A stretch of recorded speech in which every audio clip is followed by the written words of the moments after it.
What is up, wrestling fans? Welcome to another Pay-Per-Viewpoint edition of the Smark Out Moment Smack Talk podcast. I'm your host, as always, Tony Mango, and joining me, as always, is Callum Wiggins. Hey. And Robert D. Felice. Evolution is a mystery. It is indeed. It is also the pay-per-view that is coming up this Sunday, and if you have not figured out what the hell Evolution is, you have been completely living under a rock, because even when there's been promos that have nothing to do with Evolution, WWE has made a point to have people say that this is coming up. It is the all-women's pay-per-view, and in a lot of ways it's not looking all that good, but we're going to be kind of balancing out some of the bad, some of the good, with our match card rundown here and our predictions. Talking about the, 7 matches on like a 4-hour show, which really is kind of confusing to me. I really don't understand how they haven't figured out more matches here. There's also a match that might be completely up in the air because they haven't figured out how to time things.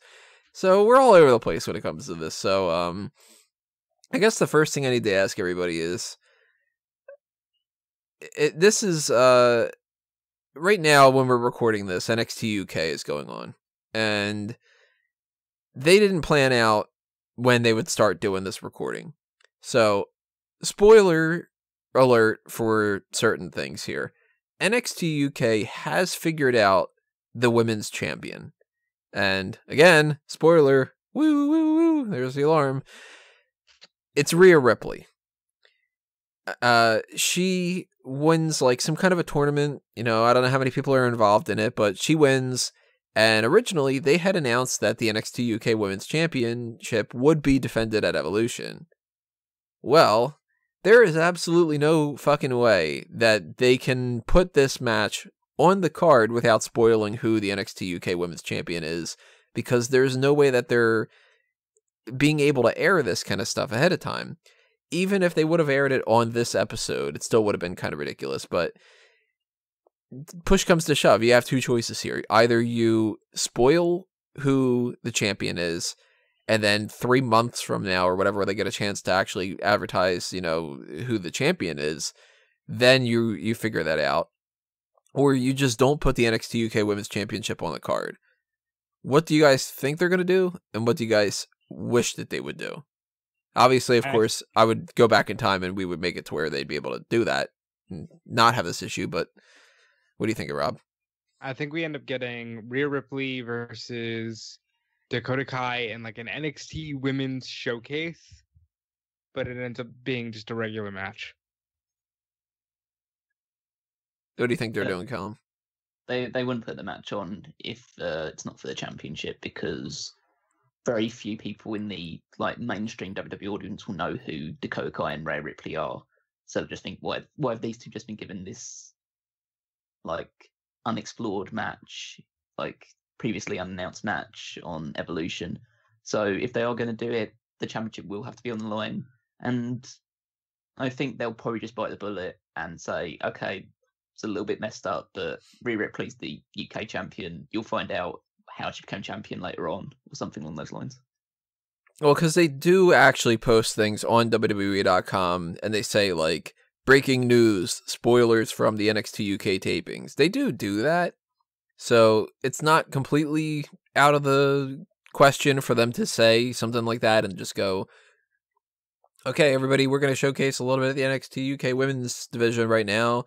For those who didn't know, during a tapings, a couple of months ago, because we can't fucking figure out our scheduling stuff, Rhea Ripley won the title. She's going to defend it against Dakota Kai or whoever the case may be. And then just hope that the people that are going to watch NXT UK don't care that they got this spoiled, because it's at least a couple episodes worth of material that you wouldn't necessarily need to have already seen. But 7 matches on this card, I'm thinking we're running into an issue here where they're not going to do it. And they're going to do a 1-hour pre-show of absolutely nothing. I think we're going to get a pre-show that has just people talking about how monumental this is and historic, blah, blah, blah, blah, blah. Video packages, some kind of quick recap of the Road to Evolution type thing that we had gotten before. And I got a feeling from 6 o'clock to 7 o'clock, it's going to be a complete waste of time. And then those other 7 matches are going to be from 7 to 10:30. I don't think we're getting NXT UK Women's. I mean, at the end of the day, it's inconsequential in a way. But it sucks, though, because it's like they went out of their way to mention that would be a thing. And you would think that they would want to include all the women that are in the company. Well, they went out of their way to say there'd be 50 women on the card as well, but that seems unlikely at this point as well. Well, let's see. We got 1, 2, 3, 4, 5, 6, 7, 8, there's about 9, 35 10, at the moment. 12, 13, 14, 15, 16, 17, 18, 19. I got 19 people, just not counting the Battle Royal. Yeah. Battle Royal's got 25 names. That's 34. If you count Renee Young, Paige, and Beth Phoenix, they'll get to 50 through some shenanigans, I'm sure. Maybe what they're counting is like during the Mae Young Classic, all the other women from the Mae Young Classic come out on stage and clap. And I think we're getting a lot of that. I think we're getting a lot of on-stage clapping and, stuff like that. I don't know. This is clearly not an important event in women's wrestling because in their warped mind, they are making women's history in life and in the world. So that in their mind, this is just a big moment for women everywhere. Well, actually, even I'm going to go in that kind of regard a little bit here and specify something too. Anybody in the comments section, if you think that we're crapping on this because it's a women's card, it's not the case. The downside that we have for this, and we're going to talk positives too, of course, but the negatives that we have going in for this is we feel like this could be so much better, right? Yeah. Absolutely, yeah. Like, it's disappointing how they took something that could have been maybe a 9 out of 10, and they gave it the effort of like a 4. Because, Crown Jewel isn't until a week after this, and they're advertising that more. And we don't even know if that event is happening. That's how bad that they are doing when it comes to Evolution. This could have been so much better. And something as simple as the NXT UK women's thing. All they had to do for that was make sure that they started airing NXT UK ahead of time. That's it. That's all they had to do. And they couldn't accomplish that. They advertise over 50 women. Okay, well, don't advertise over 50 women if you don't know that you've got over 50 women to work with. Because it's not like we had some kind of issue where, like, 12 women just got injured over the past couple of weeks and then they were counting on them. They had this whole thing with Alexa and Trish, Mickie and Lita, that they advertised those matches ahead of time to try to sell tickets because they didn't know that they could do Ronda Rousey, Nikki Bella, and advertise that. Like, they really didn't plan this out, it seems. And they're working on this kind of, like, let's just depend on the goodwill kind of thing, and that's getting really under my skin. And that is the part that makes me sick, because they are banking on simply being a historic show, and if you have a problem with it, well, then you have a problem with progression, and that is simply lazy. That is lazy. That is using, what should be a positive moment as a shield to prevent, any criticism because, oh, well, you should just be happy that the women are getting here. I'm not, because they should have been here a long time ago. Like, let's not pretend like you're doing the world a favor because you finally just decided that women can be athletes too. Right. Yeah, let's not sugarcoat anything about this. This is, if there was any other show, and it's even worse because it's this, but if it was any other show, you'd say it was a completely lazy, underdeveloped effort. When it's this show that they wanted to promote so much and they want to be seen as, like, the progressive leaders in women's sport, let alone, like, women in wrestling, it's disgusting. Absolutely disgusting how they've treated this show. The lack of effort. It's not the fact that there's 7 matches on the card and that feels like little. It's just the fact that, like, a considerable number of these matches feels completely inconsequential, and that they haven't built any real stories around it other than, like, the few title matches that are in it. And let's go ahead. I'm sorry.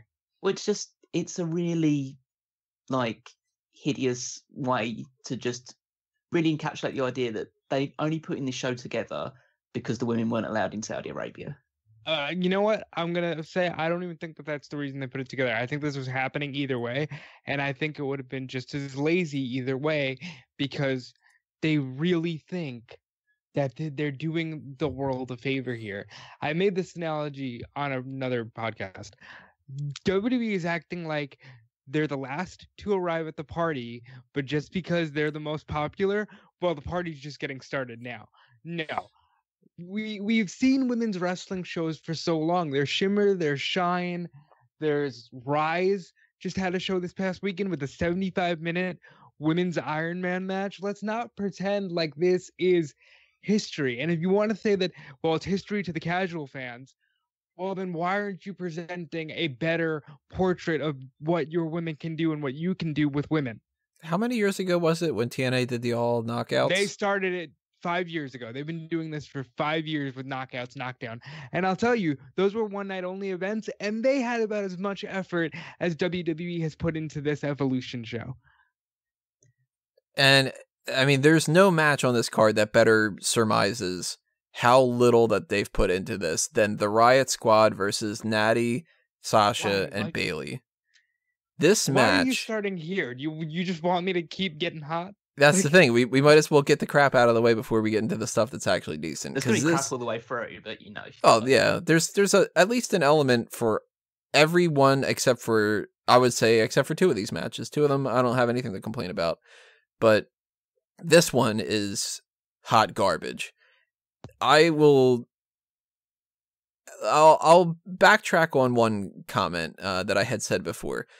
The Sasha and Bayley stuff from earlier this year was atrocious, but since they got back together, even though they're a little bit flat and boring, I still think that that is something that is the most interesting part of this whole scenario. They had... I'm all over the place when it comes to this because I really just want to start ripping it. You know what? Fuck it. Let's just go ahead and do it. The Riott Squad sucks balls. They're fucking awful. They are a poor excuse for a stable in so many different ways. Absolutely just dreadful in a lot of different ways in my mind. Boring. The characters don't sell me at all. And when they get positioned in situations like this, they are so low on the totem pole in my mind that I would rather them just be in the Battle Royal. And when you set them up against Sasha Banks and Bayley and a potential third, make the third somebody who is something interesting. I like Natalya to a certain extent, but where's the fun aspect of this? What's the interesting thing? Natty just popped up as like somebody else having an issue with them, and then it became, hey, let's have a match. Okay. It is the simplest, most basic, laziest way that they could have possibly booked a match that isn't even good enough that it's like, well, it's lazy, but at least that'll be good. This is going to suck. This is going to be awful. Now, you guys know that I'm almost annoying with how much I just think Sasha Banks is almost just the greatest woman on the roster, and so is Bayley, and I'll say so is Natty. Natty should be in a big spot here too because Natalya was the pillar of women's wrestling for this company when it was all about the butterfly belt, and I think it's wrong that Alicia Fox, because of her association with Mickie James and Alexa Bliss, has almost been featured more than Natalya here, and I think it's just the worst possible match. And I think it's just, I would have rather have seen Sasha versus Bayley. Yeah, and you know, that's kind of where I was going with earlier, where I got sidetracked by just talking about how much I hated the Riott Squad. Like, if they would have done Sasha Banks and Bayley, I hated that feud so much, but at least that would have felt like something, you know? And the way that they booked this show, what is the harm in saying, hey Bayley, we're best friends, let's go tear the house down? Because you're not building to great stories, so you don't need a rivalry to have a match on this card. Yeah. What would have been the harm in presenting the best possible women's match you could present, which is the women's match that put your women on the map to begin with Sasha and Bayley in Brooklyn. I fully agree. Oh, where to begin on this one? I guess. Well, how about this? I'll pitch some of the things that we had talked about, like, because Rob and I are on the same page when it comes to this. And I was a little bit haphazard about it, so I'll kind of reiterate my points in the process of trying to explain it to people too. Sasha Banks Bayley, do you feel like them plus somebody against the Riott Squad matters? No, not at all. Sasha Banks Bayley in an exhibition, just like, let's tear the house down, would have been a better option, right? Certainly would have been a better option. I'm like, part of me is like like internally laughing at all the people that said it's all right, they're just saving the Sasha Banks Bayley match for WrestleMania, and then that didn't happen. So okay, they're just saving it for SummerSlam. Oh, it's all right, they'll do it Evolution. They'll definitely do it Evolution. And now they're just at this point just go, okay, they really just don't care about these two. No, they clearly don't. And but it's not just these two. It's clearly, as much as you want to bullshit that you care about your women, you don't, because you would have bothered to do more with at least Sasha and Bayley. And Natalya, Alundra Blaze is on this card. Natalya and Alundra Blaze could have had a one-on-one exhibition match, and it would have been more intriguing than either of what you're doing on this card with the Battle Royal, with this lazy-ass six-man tag. I love women's wrestling. I wanted this to be so fucking good, and yet here we are. We've only been doing this for about 5 minutes, and I'm already done with this card. Like, I can't support this, and I try so hard to support this company, and I cannot support just the fucking laziness that is surrounding this card. I'm gonna pitch something. I want to get you guys fresh, without really thinking of this too much in advance. Say you have a fantasy card. I know Callum put up a fantasy card earlier on smark.com. Go ahead and check that out if you want to give that a... Right. The Riott Squad forces their way onto this card in some fashion. You could do anything with the Riott Squad, ignoring all the other matches that are going on. So if you even wanted to, you could put like Ronda Rousey against the Riott Squad again or something like that. Whatever your option is. What do you guys feel would be a worthwhile, interesting way to utilize the Riott Squad? Because my go-to reaction is, I so much don't care about the Riott Squad. The only way for me to have a match with them that I would give a shit is if they were up against 3 former stars. And then it would just be an exhibition of like, maybe not necessarily these 3, but like, for instance, Kelly, Victoria, and Melina. Just throwing out the 3 first names that popped in my mind. Then, at least the interesting part to me would be, oh, I get to see those other people beat the Riott Squad. Because you put the Riott Squad against Natty, Sasha, and Bayley, I've already seen this. They didn't put any effort into it at all. What would you guys do with the Riott Squad? Would you just throw them into the Battle Royal, or would you give them a 6-woman tag? Well, based on what I did for the for my fantasy card, I'm in the same boat with you. I believe that the Riott Squad as a stable just doesn't work, and it's not particularly interesting. But I'm a huge fan of Ruby Riott, and I think she's a fantastic wrestler. And I think she's got been something. She's one of the best. I think, just personally, I know you probably won't agree, but I think that she's one of, if not the best worker this year on the women's side on Raw. Because Sasha Banks is obviously far better on her best day, but I think Ruby Riott's been very consistent this year and consistently put out very good matches. So I'd put her into a match where to determine number 1 contender for the Raw Women's Championship, which I suggested would be some sort of like Fatal 4-Way or some multi-person match, and then put the other 2 members of the Riott Squad into a Battle Royal, because they're okay, but they're definitely not up to the level of experience or shouldn't be focused as greatly as Ruby is. Now, what would you do, Rob? First of all, let me just say, I'm looking at Callum's fantasy card here, and it's fantastic. It's so much better, isn't it? It doesn't take a lot of effort. Let's put it that way. I could have just like I sat on that for about 20 minutes, and that was about it, really. And I would have done a lot of other things with Trish and Lita. One of the ideas I had was putting them in a singles match, but since they seemed determined to put them in a tag match, I would have paired them up with Mickie James against the Riott Squad. It would have been a nice showcase for the Attitude Era stars, and that's all you needed, you know? Or just like Tony said, any three from a previous era. I'm not going to say any three because Kelly, I wouldn't want to necessarily see Kelly unless you were going to bother to build it with the idea of, you know, I hated you in your Barbie era. Then you could put them against Kelly and Eve, and already more interesting than what they've done with these 6. You know, because what is the story for this? There's no story, but that's the thing. But the whole thing is somebody's going to listen to this. There's some, you know, Nikki Bella Lover 28 on Twitter will listen to this and be like, well, you guys are just sexist. No, I just want better for the women. I want this show to mean as much, because they're going to try to pitch it like it means as much as WrestleMania.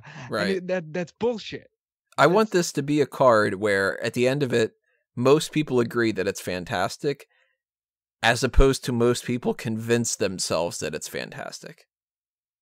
Because this is going to, I guarantee it, there's going to be people out there that are going to say that this is a 10 out of 10, even if you made it all men, that they would call it a 4 out of 10 or 3 out of 10 or something like that. But just because it's Evolution and it's the all women's first ever, all the historical blah blah blah blah blah, people are going to attribute so much more value to it, and then anybody who's got an honest opinion is going to be called sexist for just being fair. And that's what they're relying on, and that makes me sick. And that type of manipulation bothers the shit out of me, because I really wanted this, like, it could have been so. We're repeating the same things anyway. Let's put it this way: we're not saying that the show is invariably going to be bad, but the build has been terrible. At least for this match too. Yeah, for this match. For some of them, it's obviously been a lot better, and we'll obviously discuss those ones because we're still only on the first match, because we've gone angry about the entire concept of, well, not the concept of the pay-per-view, but what the pay-per-view has turned out to be. And so the show itself could actually be just far better than anything we're expecting going into it, and we're not going to deny that as a potential option. But we're not going to pretend that the build has been great when it's actually been just really lazy and not thought out properly. And since we had started this off with on the hot end, that's why I wanted to throw out the Riott Squad one, because I didn't want to derail the conversation later with negativity. I wanted to get it all out of the way, kind of, because that's the one that I was going to ask though, just in the final point for this, why don't these 6 women want to be in the Battle Royal? Because that gives you a championship opportunity. You would think that would make sense, right? Why have they decided to we don't need a championship opportunity. We desperately need to have this 6-woman tag team match because our rivalry is so heated between each other that's been building for all of 2 weeks. Yeah, because of that 1 week where Natalya was like, I guess I have an issue with you. Can I have some friends? And then they were like, hey, we've fought them 1,000 times. Let's fight them again. That's the type of crap that bothers the shit out of me. But just move on. Now, I'll transition from that into Sasha Banks is really, really perpetually pushing women's tag team titles. Mm-hmm. And there had been a lot of speculation that maybe that they would bring that into the mix for this. I thought that it would have been a potential mistake to have women's tag team titles, but a potential positive. It all kind of depends on where they go with it. And I mean, my gut reaction was, if they have a women's tag team championship match, Sasha Banks and Bayley have to be in that. And that would have been something kind of interesting. But we didn't get that, so... Well, they did hand out the signs at Raw and SmackDown. That's because Stephanie McMahon needs to be announcing something on this show. And I think that's what we're going to get following the... One of 2 things will happen here. And I don't want to jump too far ahead, but either at the end of the tag team match with Lita and Trish, we'll get an announcement, or the Iconics win the Battle Royal. I think it'll be more along the lines of just at the start of the show, because there's no doubt in that Stephanie McMahon will have a huge promo at the start of the show, because she needs to give herself a big pat on the back, even though she couldn't use her powerful influence behind the scenes WWE to, I don't know, maybe end SmackDown with a women's segment rather than a Randy Orton Jeff Hardy match. Oh God, that was so annoying Or just too. like let's not pretend like she hasn't had this power for a long time. The one who I think is pushing it, and that's why when he says things on these women's specials, I feel they're genuine, is Hunter. Because NXT presented women in a serious fashion, and I think that's a lot of Triple H being present of the world around him, and maybe not as far in the McMahon bubble. Well, true, but in which case he's also dropped the ball on this, and he can't be excused for it. I'm not excusing him completely. I just said he's more genuine than his wife. Oh yeah, true. And No, I mean- I kind of go by the sense of like Triple H's got a match coming up. When Triple H has a match coming up, that's the only thing he ever thinks about. Well, when it comes to the women's tag titles, it's not a guarantee, of course. No. I kind of feel like it's the second mistake out of planning this for them to not have an NXT UK Women's Championship match, and then to also say, hey, by the way, since it's Evolution, we're going to announce that there's a Women's Tag Team Championship coming up, and it has nothing to do with this. To me, that's kind of indicative of when we do the post-show and everything, it's that they didn't care enough and that they didn't put the effort in to figure that out ahead of time, because supposedly they've had these titles for a couple of months. And if they've had that then long, they could have booked a tag team championship match here. They could have had that happen. If they announce that they've got tag team titles and that's the only thing that they have going for Evolution with that, because it doesn't seem like they can just turn like Alexa Bliss and Mickie into a tag title match or something like that. That's so weak and so underwhelming. All it would have taken would have been, I don't know, the night after Hell in a Cell. Just go back to that. Stephanie McMahon comes out, says, hey, by the way, remember, we're on our way to Evolution. And in the meantime, we're going to have a series of matches. And we're going to determine who can fight at Evolution for our brand new Women's Tag Team Championship. And then you've got Ember Moon and Nia Jax, Sasha Banks and Bayley, Riott Squad, Alexa Bliss and Mickie James. Maybe if you want to throw in Trish Stratus and Lita, you've got the Bella Twins, the Iconics, Mandy Rose and Sonya Deville, the makeshift tag team of Naomi and Asuka. All these women in tag team scenarios where they could have had these matches over the past couple of weeks. And then by the time we got to Evolution, they could have had a women's tag team championship match. If they just announce that they've got the tag titles and that they're going to figure that out later, I'm calling so much bullshit. And listen, I'm sure it's not easy being on the WWE creative team. I'm sure there's a lot of ridiculous expectations and pressure. But that's simple. You can think of that. That would have made this show mean more, but I'm gonna beat this horse into the ground, but they're honestly just banking on history. What happens on the show is almost irrelevant because we're giving you history. Yeah. And fuck you for that. So, deep breath. Who do you guys think's winning? Riott Squad, Natalya, Sasha Banks, Bayley. I think the baby faces have to win. Yeah, just let the baby faces win, please. If I were calling the shots, of course, this would be a completely different scenario, but I would say give it to the Riott Squad, because if they want to continue to put them in these shitty matches with zero effort, they at least need to give them a win, but the baby faces are winning. And then they're going to hug each other at the end. And that's going to be just hug number 15. What's the over-under, by the way, on how many times we're going to hear the word historic? Oh, I mean, Michael Cole's not commentating, so I think. But Renee Young is, and I'm sure. No, Michael Cole is. Oh, is it? No, yeah, not. They announced it. Oh, no. Is he? Yeah, they They said that there's going to be a red carpet thing. I don't know how a red carpet thing is going to work in there, but I'm assuming the pre-show. Hold on. No. A red carpet? Yeah. Why? Because they're women, and you have to flaunt that they need to be movie star like celebrities. Why can't they just be fucking athletes? That's how they referred to it. Bullshit. They said that there's a pre-show, which is going to include a panel of Renee Young, Paige, and Beth Phoenix at the very least. And that there's going to be red carpet interviews. That's what the thing had said, which are going to be from Charlie Caruso, Dasha, and Sarah Schreiber from NXT. What sort of questions are they going to be asking? Like, oh, what are you wearing tonight? Who are you wearing tonight?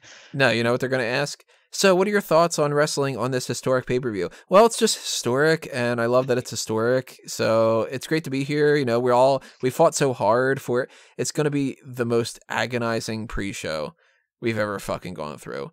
And I don't even know how I'm going to have to review it, because I guarantee you, we said this at the beginning of this, me shitting on it for it being lackluster and lazy, people are going to say it's because I've got something out for the women, and it's just going to be like, no, I would have hated this if this was all the fucking men in Saudi Arabia talking about how good Saudi Arabia is. Like that, when you do this kind of shit, it's horrible. But they had announced that. They had announced that the commentary team is going to be Beth Phoenix, Renee Young, and Michael Cole. Well, if Michael Cole's on the commentary team, then we're going to hear the word historic basically every other word. It's going to say, welcome, historic, to the historic. Oh, Kathy Kelly, I think, is supposed to be doing ringside interview stuff, too. The announcing is going to be Kayla Braxton, JoJo, and Lillian. Good for Lillian. And I forget what else that they had put out there, but I don't remember a couple people's names popping up, like Shadia, or I don't remember them saying anything about, like, obviously, like, Veronica Rodriguez and stuff like that, but, so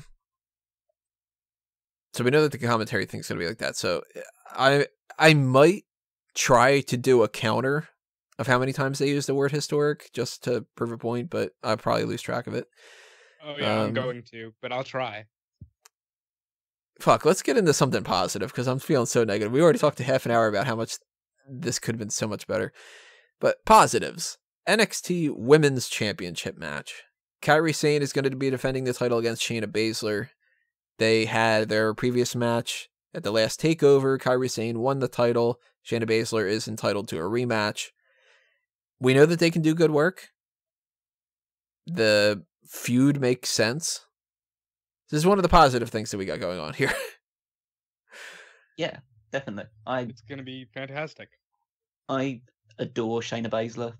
I think she's the best heel on the roster, and I'm including Tommaso Ciampa in that discussion as well. She is just, like, the fact that when she lost the title, she didn't make excuses. I love the fact that she's not a chicken shit heel, but she said that she lost and Kairi Sane didn't beat her.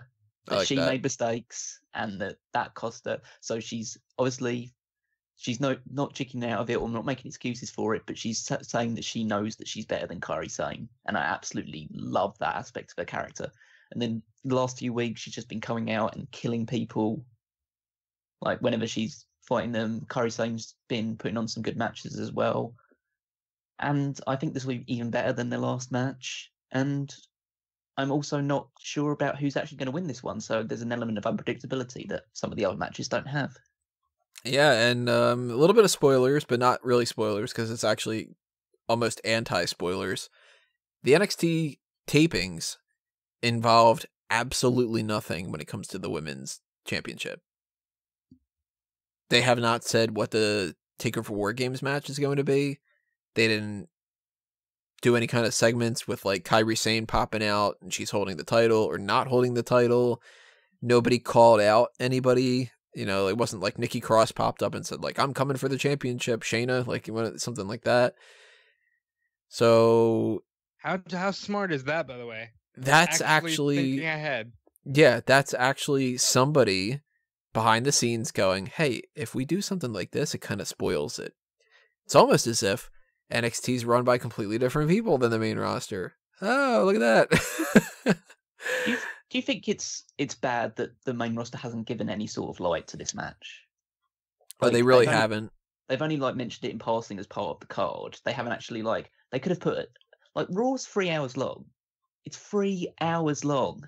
You couldn't have put a 2-minute video package together just showing like the feud between these two and why it might be worth seeing. Oh, these two like NXT. That's quite interesting. That's like just for casual people that don't watch NXT regularly, just to see these two and think, oh, that might be another reason to show up. Might see the future of who's going to be on Raw or SmackDown going forward. And instead, you know what it's going to end up being? Another one of those bathroom break matches that people go, oh, this is NXT. Fuck it. All right, I'm going to go get my food. And they're going to miss potentially the best match of the entire show. Right. Which is such a shame. But then again, when you're in WWE, sometimes you just don't make these judgment calls that everybody in the world would have been like, yeah, why didn't you do this? And then they go, fuck, yeah, why don't we promote the thing that needs promotion? It just doesn't make any sense. Honestly, if Charlotte and Becky weren't feuding, I would assume that the other reason Shayna's on this card is for on the red carpet or whatever to have the horsewoman stare off. But since it doesn't seem like we'll get that, I'm sure we'll at least get something with Ronda showing support for her friend or something to that effect. Maybe even some dissension, because I think Kairi's going to win it and Shayna goes up. But I don't know. Well, see, I could see the quote-unquote red carpet thing being Ronda, Shayna, Marina, and Jessamine are all together, and they all get interviewed, because Jessamine Duke and Marina Shafir, they don't have anything to say.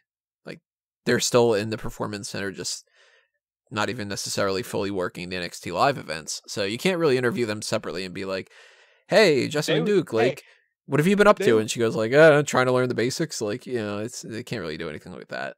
Well, they're in tag team matches at every NXT house show they can get to. They would have been a great team for the WWE Women's Tag Team Championships. It might have been a little early for that, but yeah, from what I've heard, and again, it's only through like grapevines and like dirt sheets stuff like that. But apparently they're progressing very quickly, which is good if that's the case. Well, yeah, because that means they're that actual athletes. Yeah, that they can pick things up, and when we do the 4-on-4, that it won't be some kind of like labor.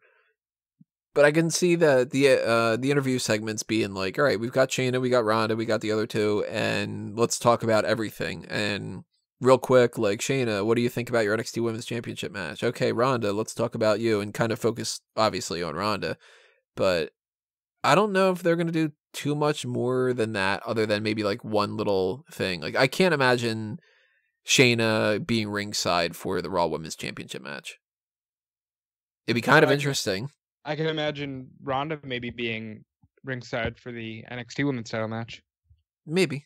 Just to kind of go, later on tonight, she's going to, like, they could do something like that.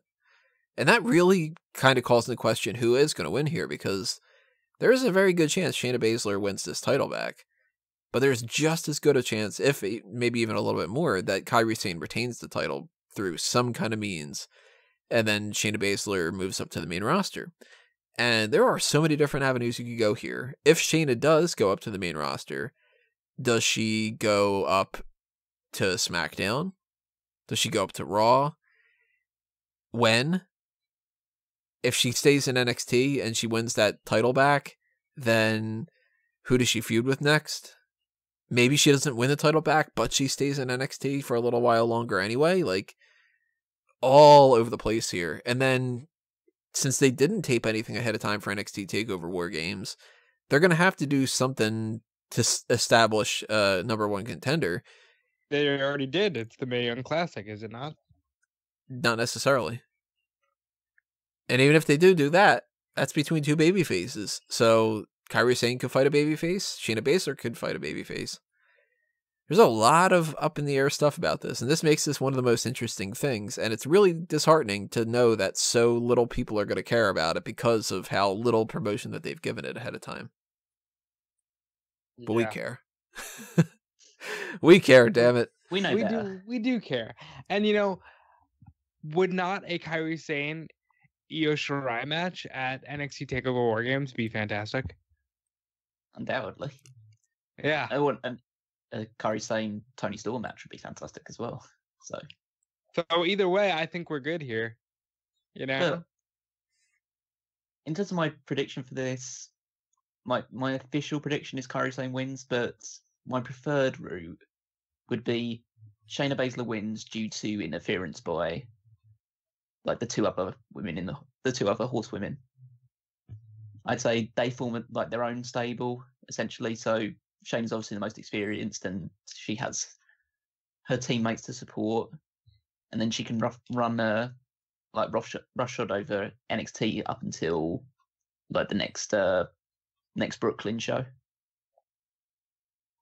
which is going to be before WrestleMania, right? Yeah, the one before WrestleMania, and then she goes up after that one. Because I think while Kairi Sane would be and she is a great women's champion, I think she would be good.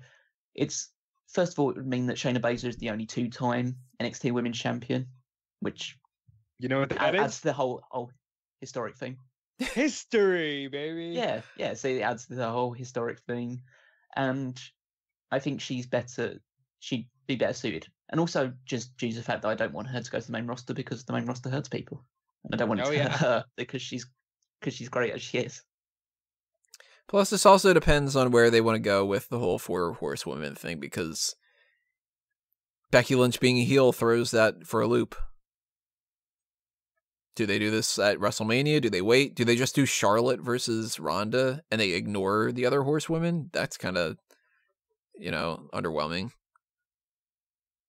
But who knows? We'll get it at some point. But for now, let's just be glad we have a good match on this card. Yeah. And I'm going to go, my official prediction is Kairi Sane retains. Rob, what about yours? Kairi Sane. So we got all 3 of us Kairi Sane, right? Yep. Callum, you said that too? Yeah, my official one, yeah. All right, well, we talked a little bit about the Mae Young Classic and how this could turn out, and maybe that ends up being the go-to, the winner for that gets the title shot. Maybe not. The finals, spoiler alert for those who have not watched later tonight, although probably by the time that this video gets posted, because it takes forever to post these kind of things on YouTube, it'll probably have been aired already. The final is going to be Toni Storm versus Io Shirai.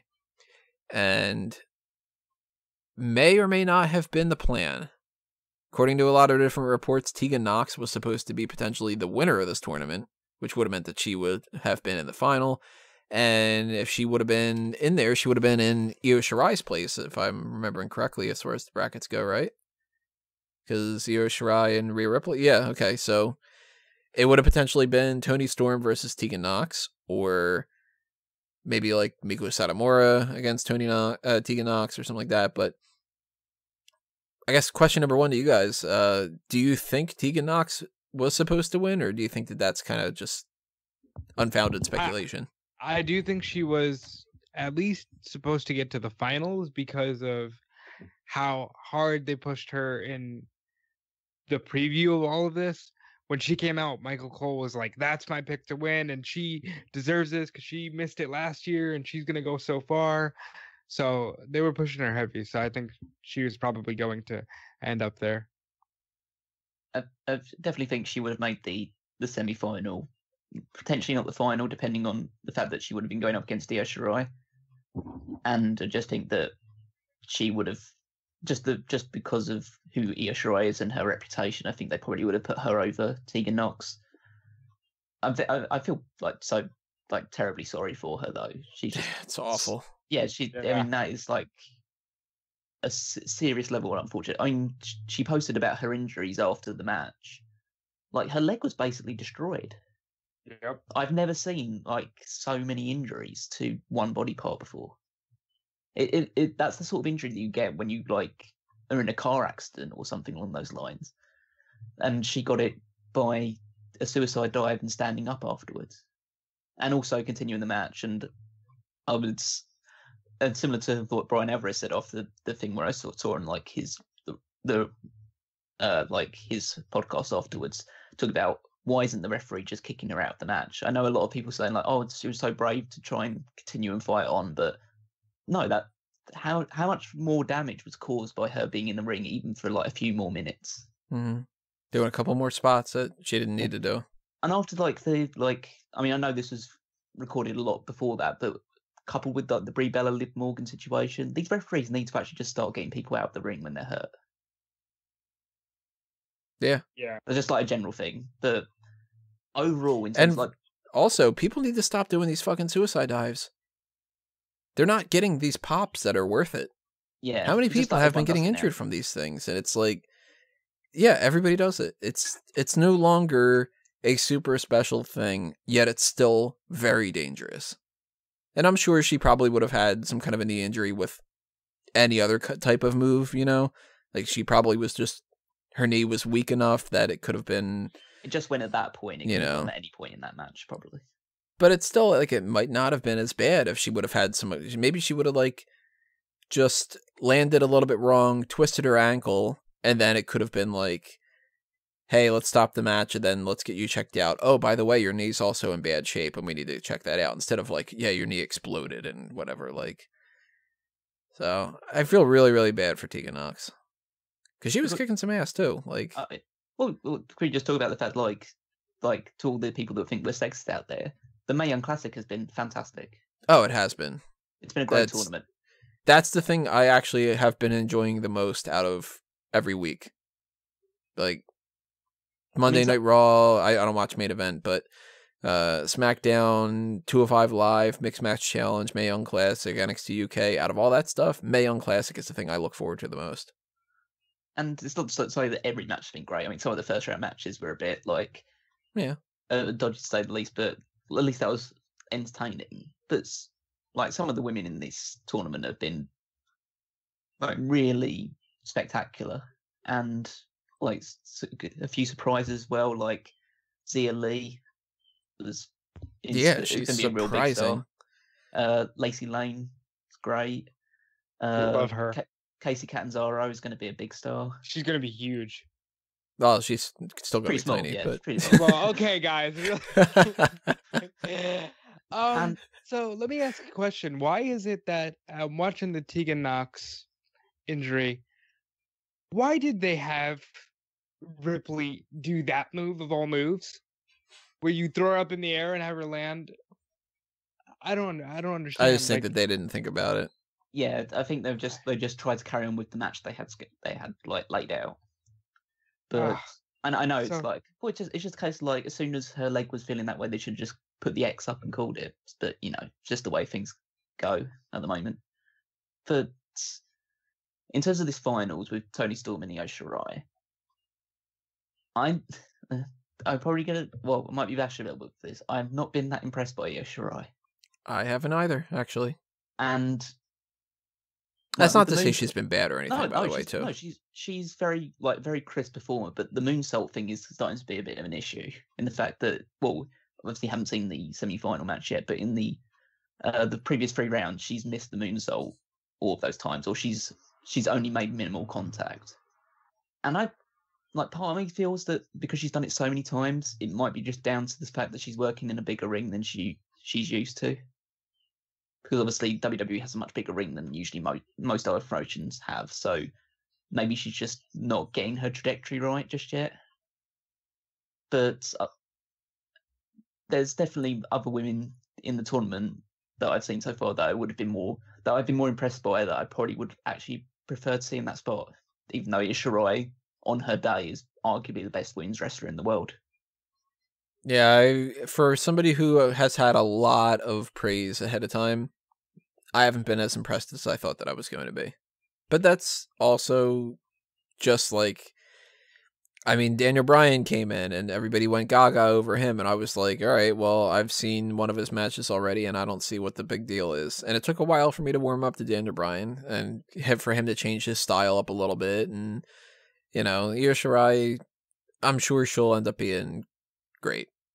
And I'm sure that this match with Toni Storm is going to be fantastic, too. Like, this is one of the 3 matches that I'm like, all right, fuck, I'm actually really into this. Kairi Sane, Shayna Baszler being one of the other ones we had just talked about, and Becky and Charlotte being the other one. But yep. This is also because it's 2 baby faces, and because we don't know what the final has, like, as far as if that does work into War Games and stuff. It's not quite the same as being, you know, like a guarantee, like, oh, well, okay, this is clearly a Toni Storm win. I don't know. This is a crapshoot. This could be the match of the night. And I'm gonna go with Shirai to win it, but I would not be surprised if it ends up being Toni Storm. I think it is a really difficult one because both of them have a lot of good points and both of them would make great winners. I think they might give it to Io Shirai just because Toni Storm isn't like she signed with WWE, but she signed with NXT UK. She's not signed with WWE. So she still works like in the same way of a lot of the NXT UK stars. She still works other promotions, and so she's not tied down in the same way that Shirai is. So, and I think Shirai versus Baszler or Shirai versus Sane has a bit more of appeal to it than Toni Storm against either of them. But if it was my decision and like that was no object, I probably would go Toni Storm because I think she has the most potential out of the two of them in WWE. I think Toni Storm is going to be too much of a big deal in the NXT UK women's scene that they can't afford to use her as a main roster addition right now. See, and I'm leaning more towards Toni Storm because if those reports are true that Tegan Nox was supposed to be in the final, she would have beaten Io Shirai, which means if, you know, they would have planned Io Shirai losing, then they went into this without her being the winner. And they could change their mind, you know, it could have been the type of thing where, okay, well, now that Tegan Nox is in there, then Io Shirai is going to win instead. And that could be total bullshit, too. It could be that Tegan Nox was never planned to be the final. But part of me kind of thinks they know what they've got with Toni Storm. She's super popular. She's fantastic. She's young. She really checks off pretty much everything that they could possibly want. And they might just say, well, we didn't give her the NXT UK title. Let's give her the Mae Young Classic. Let's have her pop up in NXT a little bit more and kind of go back and forth between NXT and NXT UK. And then when we want to have her be the NXT Women's Champion, for NXT UK, I mean, she'll be a bigger deal for having already won the Mae Young Classic and being a bigger name, too. But it's who knows? Either way, this match is going to be awesome. It's going to be fantastic. That's great. Let's go to the Battle Royal. This is for a future Women's Championship match. Oh, about to get angry again. I'm actually not going to. I think this was a guarantee. They were going to do a Battle Royal no matter what, so it hasn't pissed me off as much. The people that are in it annoy me because I, reiterate some of the points that I had said earlier. How are they not having a women's championship match with the Iconics? How are they not doing something better with so many of these other women that are involved? But I mean, realistically, like, was Dana Brooke going to do anything other than be in a Battle Royal? Was Lana going to do anything better than being in a Battle Royal? Yeah, I agree with you. The issue to me is not the fact that there's a Battle Royal on this show. The issue to me is they put every other woman on the roster, including basically the entire SmackDown women's roster, in a Battle Royal instead of giving at least a few of them singles matches that they deserved or just some other type of match. I mean, look at all the women that are in this. Asuka's won the Women's Royal Rumble earlier this year. She fought for the SmackDown Women's Championship on multiple occasions. Carmella's was SmackDown Women's Champion. Nia Jax was Raw Women's Champion. Ember Moon was NXT Women's Champion at the start of the year. Naomi's a former Women's Champion. Got the Iconics that could have been in some form of tag team match, whether it was for championships or not. Some of these women, like Dana Brooke, Lana, Sonya Deville, Mandy Rose, they probably are just would just be in a Battle Royal because they'd probably just be fodder for whoever would eventually win.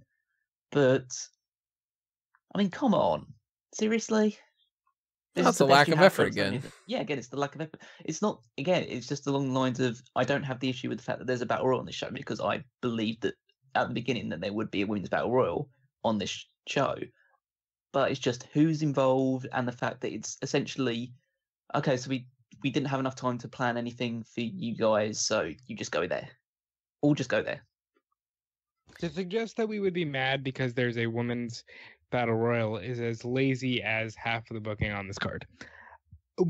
Somebody's going to say it, though. I know, and that's why I'm making that statement. We're obviously not mad that there's a women's Battle Royal And of course, we're not mad that there's stakes to it. We're mad that a battle royal, whether it be for women or men, is typically the sign of creative's got nothing for you. Do this and get a payday.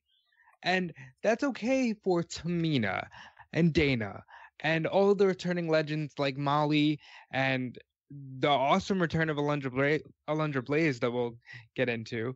But to have so many of your core female competitors who have just as much of a big part in this evolution that you're pushing so hard, that's where you go wrong. The fact that you have the two women that were the challengers for the championship match at Mania in this Creative's Got Nothing For You Battle Royal. That's where I take issue. Why is there nothing better for Naomi? Why is there nothing better for Asuka? Who, let's be real here, Shinsuke's NXT title reign was meh. Bobby Roode's was okay at best.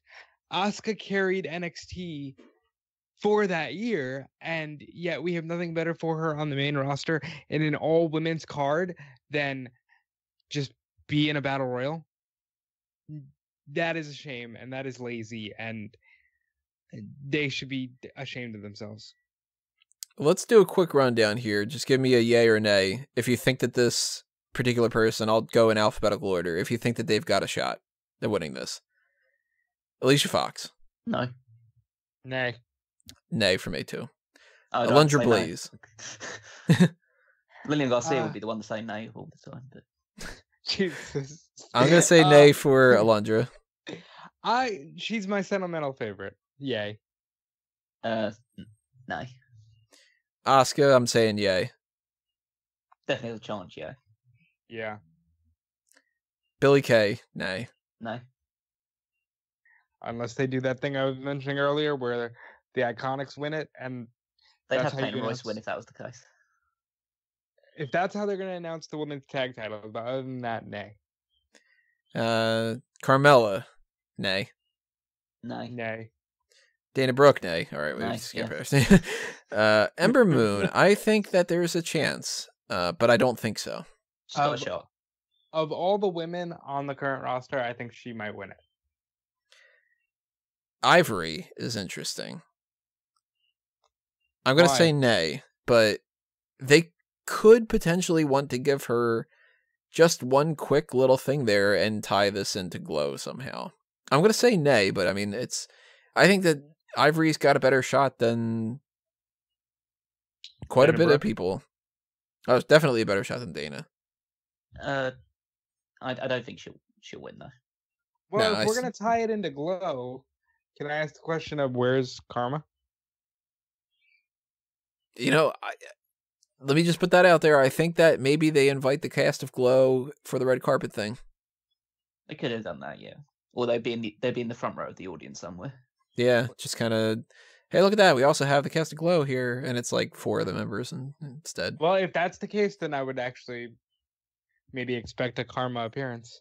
If fucking Fortune Cookie or Welfare Queen comes in and wins this, I will mark out so much. Be amazing.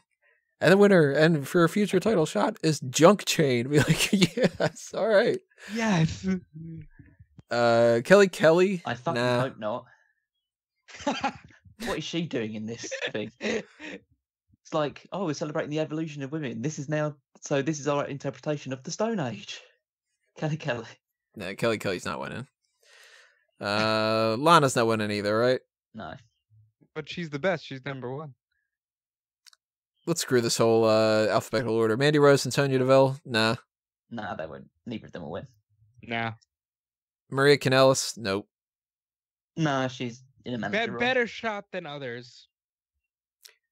I will say a maybe for Michelle McCool. I mean, she's the Undertaker's wife, so yes, she has a big chance of winning this match. She has the Rumble elimination record. Yeah, of course she does. And if it's for a title shot, they haven't said exactly what title. So it could be Michelle McCool versus Becky Lynch somewhere down the line or something like that. I was assuming it's winner's choice. I would assume so too. Unless you're like a part of Monday Night Raw or something like that, and then, you know. But somebody like a Molly Holly, like if she were to win, it's like, well, you could fight for anything if you really wanted to, but Molly Holly's not going to win either, right? No, she won't win. Nah. Naomi, I think we can rule out. A better chance than most. Not most, but like some. But I wouldn't put her as one of my favorites. I think we probably are all going to be in agreement. Nia Jax is a no. No, I think she's going to win.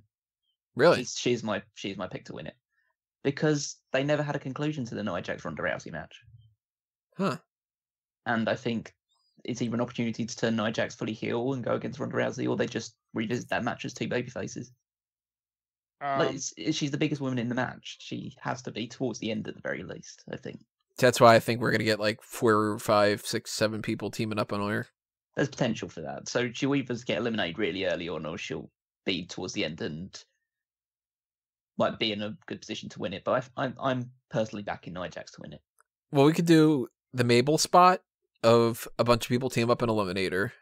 We could do the Big Show spot of she's like the last one and then gets eliminated by somebody smaller. Or we could do the Andre where she just beats everybody. Yeah, they sound like the 3 options to go with. Your wrestling fandom is so interesting. I don't know anyone that references Mabel as much as you do. I used to watch it back in the New Generation, you know. He was the big guy, Jax, you know. Nia Jax is a shot. Peyton Royce, we already rolled out Billy Kay, so we rolled out Peyton Royce then. We're all going to say no to Tamina. Yeah. I actually think that Tamina could win this. Set up her and Ronda? Yeah. If they wouldn't have had her lose already since her return, I would have thought maybe. Yeah, there's the part to that. And also it's Tamina. I mean, really, do you want to have Tamina be the #1 contender for the Women's Championship? All right, guys, let's say the final 2 are Tamina and Dana Brooke. What do you do? Dana Brooke. Surprise entrant. The ring just combusts or something like that. AJ Lee runs out. Yeah, Ray runs out, I'd be fine. Tori Wilson. No. Nope. Zelina Vega, no. They even forgot to fucking add her into the match at first, which is ridiculous. I thought she might have a shot. Unless they want to do, like, you know, something with her on SmackDown where her and Andrade can be like a power couple. No, they didn't even put them in the Mixed Match Challenge. It'd be good if Andrade could actually get on SmackDown every now and again for that to happen, but... Yeah, where is he, by the way? So follow up to, those are the names of people that are already announced. Number 1, do you guys think that any other legends are going to return? I hope so. Who would you say? Who would you want to return? So, I would want... They have Caitlyn, right? Like, there's a woman who you have working with you. Throw her in there. Let her get some love. I want them to have a little bit of self-awareness and put Melina in this damn match and have her stare off with Alicia Fox. Just do the thing. Just do the thing. It would get a pop. You're in New York, by the way. It will be a smart crowd. Which means... if Cameron's in the audience, she'd definitely be marking up for it. Then they just cut to her in the crowd and she's just like, yay! Yes! It's finally happening again. This is my Rock Austin. I don't want like a... Wouldn't that at least be funny? Like, wouldn't that at least show some great. Character? But you could also have Victoria would be good. Yeah, she really has been overlooked. Yeah, I don't know why they're not giving her any time here. Of course, everybody always talks about AJ Lee, but she's not popping up. No. And I'm pretty sure that Eve Torres just had a kid, so... As far as I'm aware, Sable was reached out to be involved in something like this, but she decided not to. Yeah, no, that would make a lot of sense, though. Like, she was a huge deal, and I think it would be cool if she showed up. Well, apparently she doesn't want to, so... And there's zero chance that Gail Kim would be in this match anyway. No, not a chance. If she did, she'd probably eliminate herself really quick. But again, that would show character, and I'd be into it. And I already said Karma, and I think she does deserve a spot here. Where the fuck is Candice LeRae? Well, that's another question here. NXT women, yeah. NXT women are eligible for this according to certain ideas and stuff. So they could bring in some of the women. They could bring in all the women. I'm assuming they're obviously not bringing in all, because really, could you imagine them putting like Aaliyah in here? Yeah. But Kavita Devi on fucking WrestleMania. Yeah, I can imagine. Well, would it be like really stupid to have like, I don't know, some of the women from the Mae Young Classic be in this match, and the two women that have fought all the way to the finals, the Mae Young Classic, get a shot for the NXT Women's Championship, and the winner of this match gets a shot for the Raw or SmackDown Women's Championship, and like just Lacey Lane or whatever wins this, and she's already done better than both the Mae Young Classic winners. Well, what they could do is they could take the Mae Young Classic women. Of course, I'm assuming the people that are not signed by WWE wouldn't have a chance. Like, they're not going to put, say, Ashley Rain in here or something like that. But you got somewhat Lacey Lane, you got, Tanara Kanshi, a bunch of different women here and there. They just signed Chelsea Green. Chelsea Green could be in the mix. Even like Casey Catanzaro could be in the mix and stuff. But let's just say they've got free range for all this kind of stuff, because they technically do. They could do whatever they want. The only people that stand out to me as people that I think could really show up in here, I honestly wouldn't put it past them to put Kavita Devi in there. Honestly. I hate you. She's a big YouTube hit. She's big for that, and she's tall. What? And they could just have her staring off against Nia Jax. Well, what do you mean she's a big YouTube hit? She gets her matches from the Mae Young Classic got huge YouTube numbers because of the Indian following. Yeah, it was something crazy. Like she had like, I don't know, like 7 million more. She was a bigger hit in one match in Mae Young Classic than Jinder Mahal was for his entire like WWE Championship run in India. I could see her being in there. Definitely Bianca Belair. Yes. Nikki Cross definitely should be. I would really, really love them. As much as I like what's going on with Nikki Cross right now in NXT, I'd like for them to use this as a means to bring her up to the main roster. I'd love her to eliminate herself by just diving into the crossbody onto a bunch of like women on the outside. That'd be great. That'd be character with her. That'd be a really good way of showcasing it. Yeah. A bunch of women get eliminated. They're all fighting off on the side. Nikki Cross jumps over, and it's like, oh my god, she just eliminated herself. She's crazy. Lacey Evans should be in this match. She definitely should be. She's been very impressive on NXT. She's definitely developing a lot. Bianca Belair's an obvious pick. Candice LeRae's interesting. Yeah, I partially wouldn't want to put Bianca Belair in this match because if she's in it, she probably should win it. But, they're not going to do that. Well, actually, because this is the thing. What if they do this?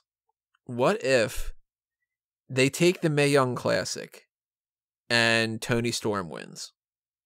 And they use that as a means to get her a match in the future against Rhea Ripley. And it's like, I'm the Mae Young Classic winner. I'm owed some kind of a championship. I want to fight for the NXT UK Women's title.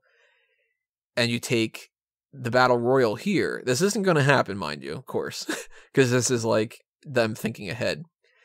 Since they didn't tape anything for the NXT tapings to set up TakeOver War Games, you got to do something behind the scenes to set that up, or you got to use previous stuff to work in there.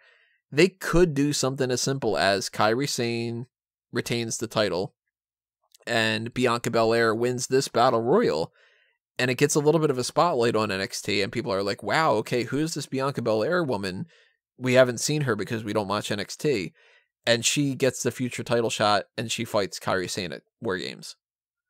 They could do that. They're not going to. Yeah, but part of me would really like that, but it's kind of like it makes your main roster women seem a little bit inferior. They're not going to use this match as a way to put over an NXT match.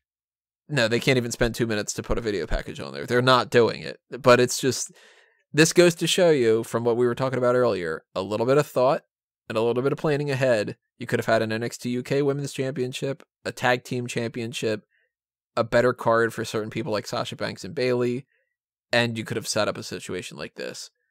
Because really, realistically, as much as we want to talk about how this is a historic thing and blah, blah, blah, blah, blah, there are still plenty of people that aren't going to watch this because it's just a women's card. You want some perspective? Do you know how many people... I asked a question on the WrestleZone Facebook of who's excited for Evolution on a scale of 1 to 10. Do you know how many people said either 0 or some imaginary negative number just to show just how little they care about this show? And I'd assume at least half. I'm not saying that's a good perspective. And yeah, that's wrong that these women are still viewed as less than. But you're not doing them any favors by booking them in the same kinds of matches that you would had this been a card predominantly filled with men's matches. God forbid if there's like a 4-minute match on this card. Whew. They can't afford to if it's going to be like 4 hours long and they've only got 7 matches. I don't know. They could give like a long time to Becky and Charlotte. It could be like a 45-minute match. My issue is that they're going to give some matches that probably should be a bit shorter too much time. Yeah. Which is probably going to segue onto this next match. Well, push comes to shove. Who do you think's winning the Battle Royal? Nia Jax. Ember Moon. I'm going Asuka. But man, Bianca Belair, that would be so much more fun. Oof. And like I said, like sentimental favorite, just to give her like a one-off championship match. Alundra Blaze would be so cool. But I don't think they'll do it. Actually, you know, before we move on, what would be your least favorite scenario that they would go with here? Out of at least the options that we have. Because, I mean, if you want to bring up, like, Eva Marie comes back and wins, like, you know, it's not going to happen. But, like... Kelly will be your least? Yeah, I don't like going back to that time, period. Yeah, and we'll talk about that more a little bit later on, I'm sure.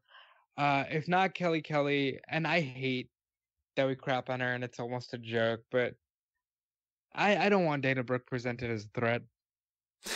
I just don't. But I would also throw Asuka into a situation that would piss me off, because it's like, let's have Asuka win a battle royal for a future title shot. I've never seen that before. You know, like that didn't just happen in January and you screwed it up. So no, I don't really want to see Asuka win it either. I think I'd probably have to go Tori Wilson, actually. I hope Lillian Garcia plays her to the ring. Oh, man, maybe Kelly. No, you know what? Yeah, it's one of those options. I wouldn't like, even with the sentimentality behind some of them, I wouldn't like anybody that's not on the roster to win. Not even if it was like AJ Lee's prize? No, it's called Evolution. It's not called like Celebrate the Past. Essentially, you've got to give a nod to the past, but it's about the people going forward. So they can be in this match, and they definitely deserve to be in it for the influence they've made. But you shouldn't be going back to people like Michelle McCool and something like that. They're not there all the time.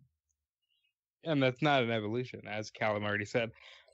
But I would Michelle McCool and Layla Cool could have been in a tag team championship match. Yeah, they could have, but like, if they want to be here, then yeah, they can do that. But it's like, yeah, that was just another thing that popped in my mind. I'm like, Layla, man.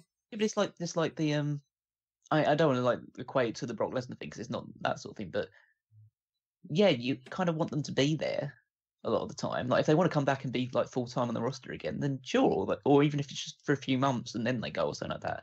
But yeah, I'd rather just like the actual women that are out there week in, week out get the spotlight on them, because it's them that really championed this evolution, if you want to call it. Like especially a lot of the women that were back in NXT, but also going on to the main roster. And people like Tori Wilson, they deserve to be on an all-women show because they never had the opportunity to be on this type of show in the past. But they haven't they didn't contribute to it in the sense of they've had their time essentially.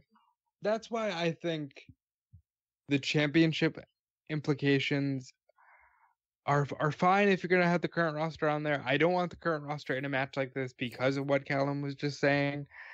But I think I would accept Tori Wilson and Kelly in a battle royal if it was a, you know, let's past, present, future battle royal. Not like here's a match for a championship. That already makes you go, well, then I don't want Kelly in this match. I don't want Tori in this match, you know?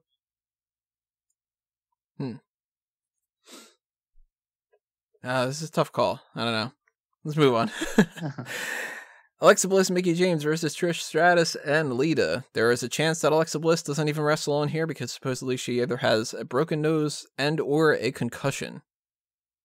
And I'm assuming if that's the case that they probably replace Alexa Bliss with Alicia Fox, which downgrades it because obviously part of the appeal here is Alexa is one of the most popular. Mickie James has her tie-in with Trish and Lita, and that kind of a thing. You know what? If Alexa can't go, fuck it, do a triple threat. They'll put Alicia Fox in instead. Of course they will, but like let me just imagine a better world, guys. Well, let's just talk about how convoluted this entire match has been, because originally it was supposed to be 2 singles matches. Supposed to be Trish versus Alexa Bliss, Mickie James versus Lita. Then Alexa Bliss gets beat up in the match with Ronda Rousey, so they make it a tag team match because she won't be able to carry much of the load. Then she comes back to a live event to try and see if she's back in ring shape. She gets a concussion, supposedly, or some sort of injury. And now it's even a doubt whether she'll actually compete on this match altogether. Like this is really like fallen apart. And this is like 2 of the biggest stars of the Attitude Era coming back for this one big show. And their match has just been thrown through the ringer pretty much. Actually, there's reports earlier today from PWI that they're going to continue using Trish and Lita going forward for at least like the big 4. And so I don't think this will be the last we see of them. But yeah, this is a mess and another unfortunate hindrance on this card. But I don't understand why they didn't just go the Triple H Undertaker route with it and say, these are the women. End of an era match. This would have been a perfectly acceptable one-on-one. Wow, remember when they used to tear the house down before the women were really allowed to tear the house down? That's all you had to do. And they overdid it. And now we're here, where we might get Alicia Fox in the ring with Trish Stratus.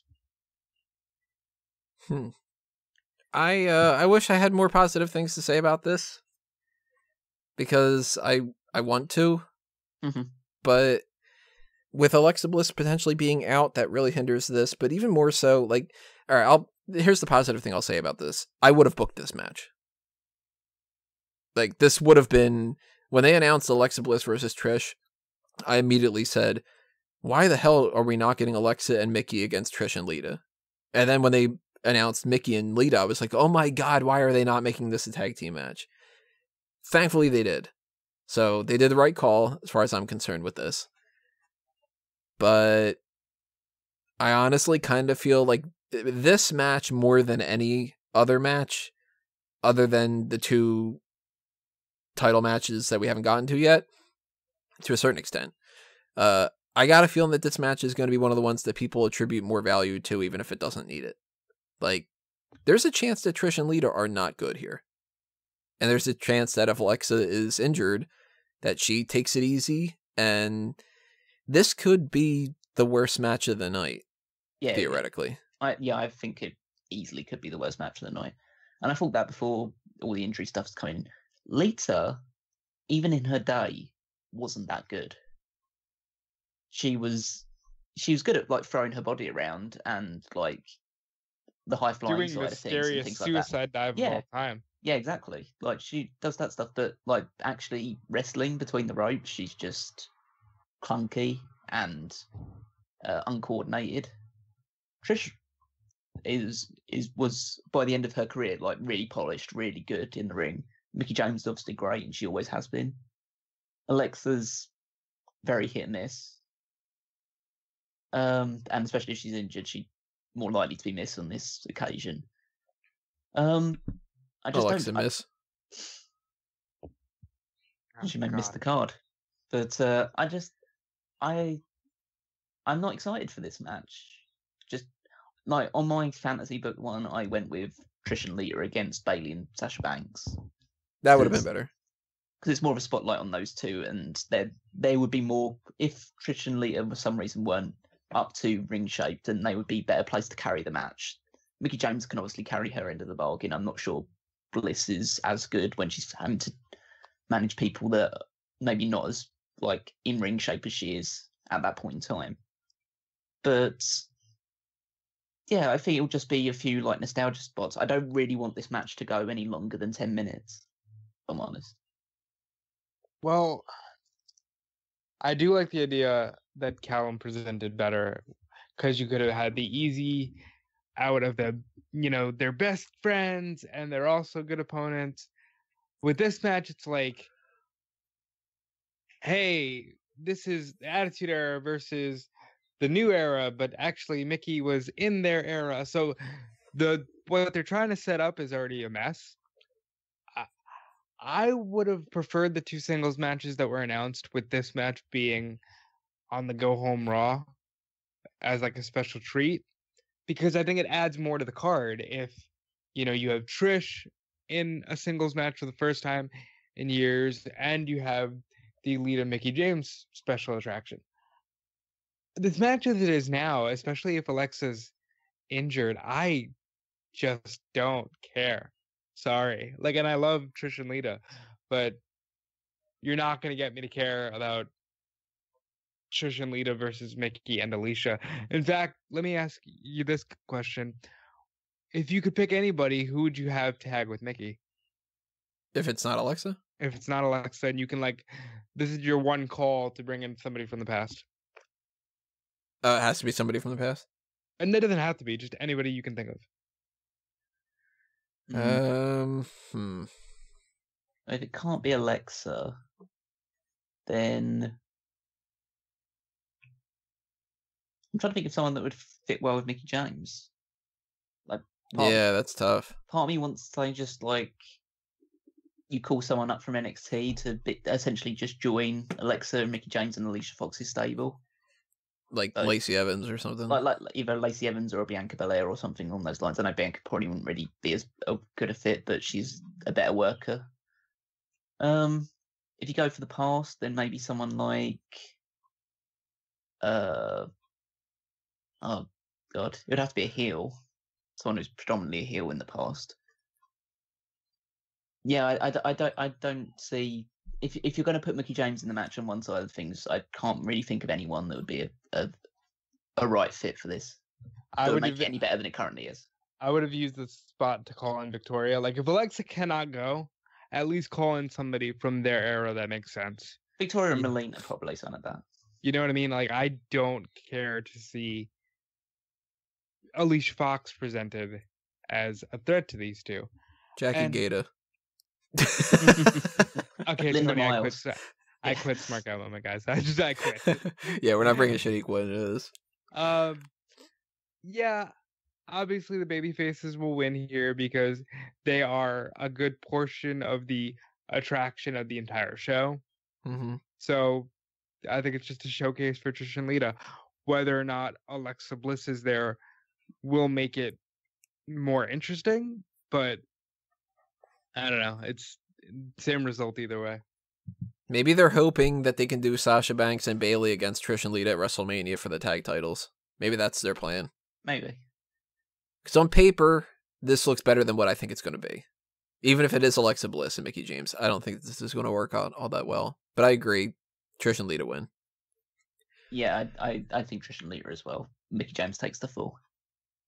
So I hope that this is not the main event.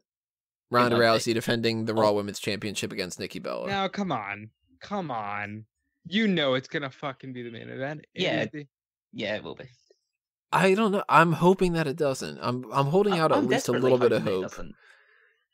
Because they can't possibly look at that match and the Becky Lynch Charlotte match and think that the Ronda Rousey Nikki Bella one is going to be better. No, they look at the Raw Championship and they look at the SmackDown Championship. That's what they look at. And when was the last time the SmackDown Championship headlined a pay-per-view?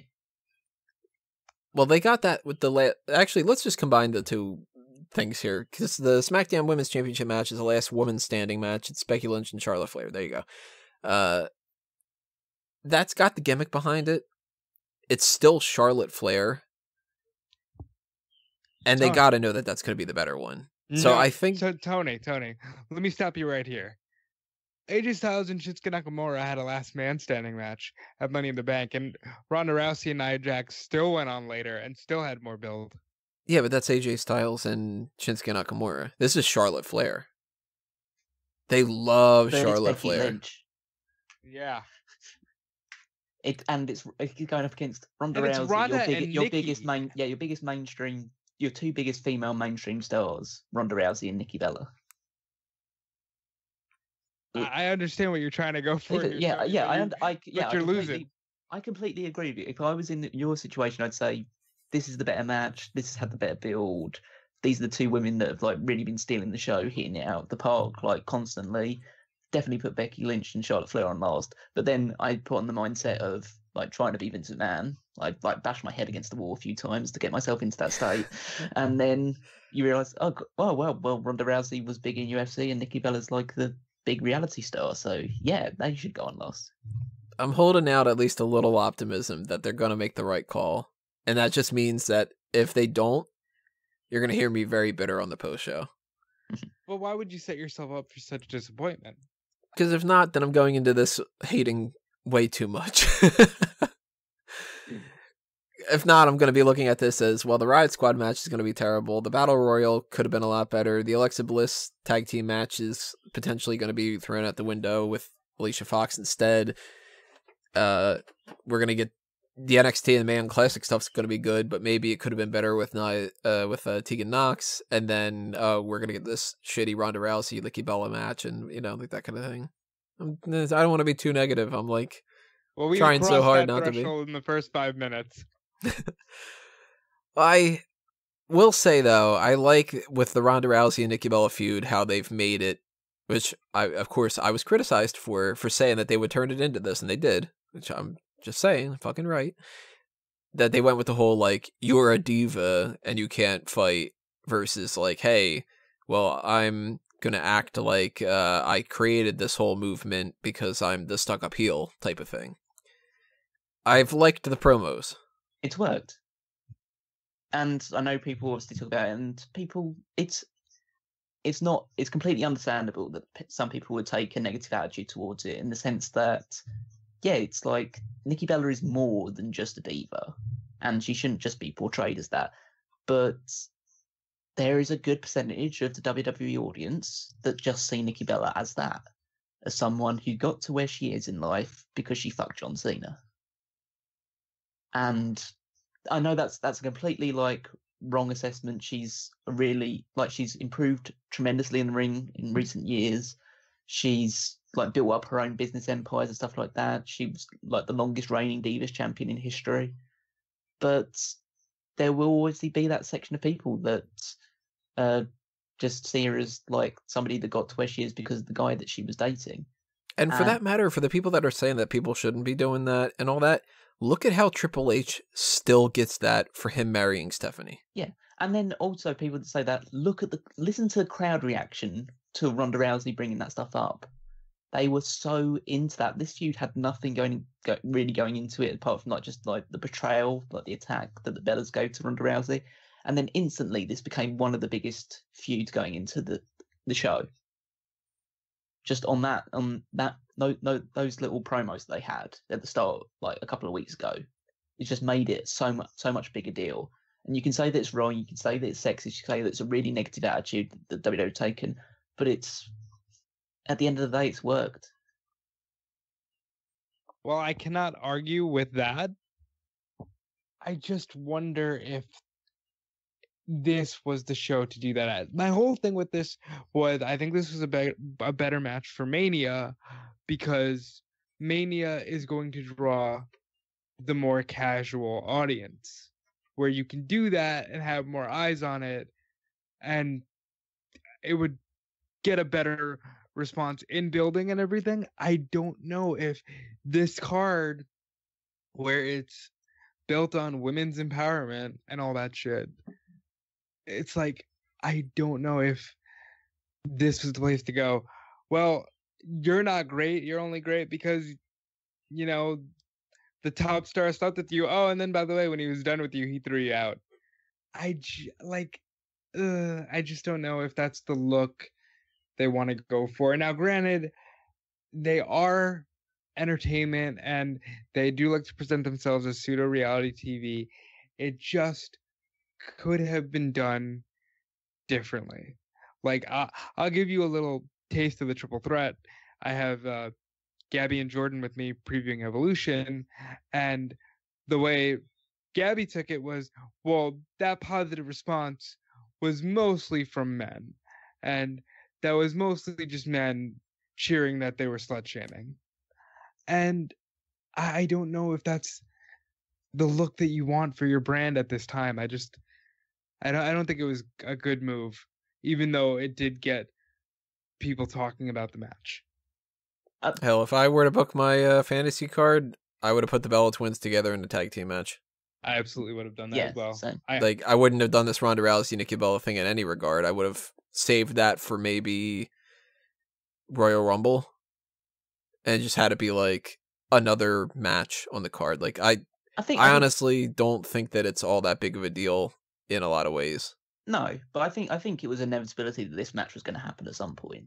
Yeah, for the whether because Nikki Bella is super popular. Like it's just again, it's another scenario where it's like on paper, of course they do this.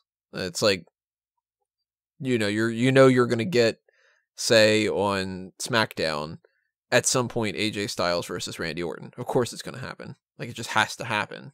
Nikki Bella versus Ronda Rousey was a guarantee. It's just I'm not having a whole lot of faith that this the match is going to be good, and I think that this is going to be another scenario where people want to like it more, so they're going to act like it was better than what it was. And if it would have been in any other card and not a women's match with these two involved, people might have been a little bit more willing to crap on it. Of course, I've been wrong before.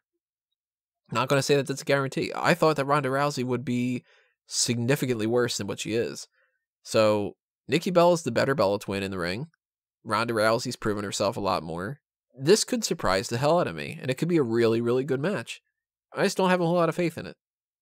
One thing I would do to improve the match quality is, first, before the bell even rings, have Brie get in her face and have Ronda do the armbar and send Brie backstage. And just keep it one-on-one. Yeah, I'd probably do something along those lines. I'm not too worried about the match quality because I think I'm not. Again, it's still getting used to because I don't like the fact that Rousey's already been put in essentially just another person on the roster because she's losing her star factor quite quickly for me in the sense that she's always appearing on Raw. She's had too many matches on Raw, in my opinion. She should just be a special attraction. I know people say, oh, she shouldn't be the female Brock Lesnar, but she should be because Brock Lesnar was a big deal and that would make Ronda Rousey a big deal. But it's a sense of, I don't really want to see Ronda Rousey selling for 10, 15 minutes against Nikki Bella, but that's what's going to happen. But, that's the way that they're booking her at this point in time, to just be like someone that comes from behind to win. And, but yeah, I don't think the match will be terrible by any stretch of the imagination. It's not that exciting for me.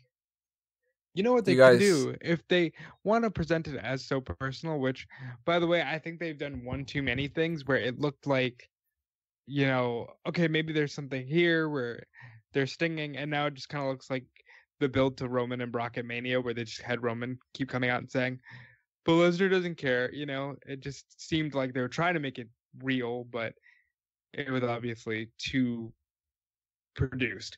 What I would do is keep it a fight. Let them brawl around outside the ring and keep it where it looks like, wow, these two really want to beat the shit out of each other. Well, we're all going Ronda retains, right? Absolutely. Yeah. Although, but I understand the hesitation there in that response, in the sense that this is the only company where they'd be crazy enough to have Ronda Rousey lose to Nikki Bella. How pissed off would you be if Ronda's got what she presumes is Nikki in an armbar, and you find out it's Brie and Nikki rolls her up 1, 2, 3? I'll be so pissed. Especially because they don't even look enough like that. You should be able to do it now. At that point, it would transcend anger into just laughing and just realizing, just going from the sense of, oh wow, that'll be the point where the anger subsides from everything else in the show, and I just go, man, this company's a joke. So I should just laugh at it, really. Just why do I take this seriously? Well, we all have Rousey, but here's almost the bigger question that I have. Does this end with hugs? Does this match specifically end with hugs? Like, does do Ronda and Nikki hug? Yep. Yeah. I think they do. I think they're going to make that mistake, and it's going to be, a lot of respect that they earned from each other, because Nikki Bella brought the fight, but Ronda Rousey proved herself, and now they hug each other, and Ronda Rousey smiles. That's why I think it'll end it as well, because it'll be like, oh, could you imagine? Everybody's gonna come out and hug. Well, yeah, I'll just imagine like Ronda Rousey hugging Brie Bella and Nikki Bella. All the women get up on the stage, and Stephanie McMahon comes down, raises both of their hands, and stuff. Oh God, I'm gonna throw up in my mouth. Oh no, God, that could happen. Wait, this is why I didn't want to do this out of order. We still have to talk about the match that we actually want to see, like before we talk about how it ends.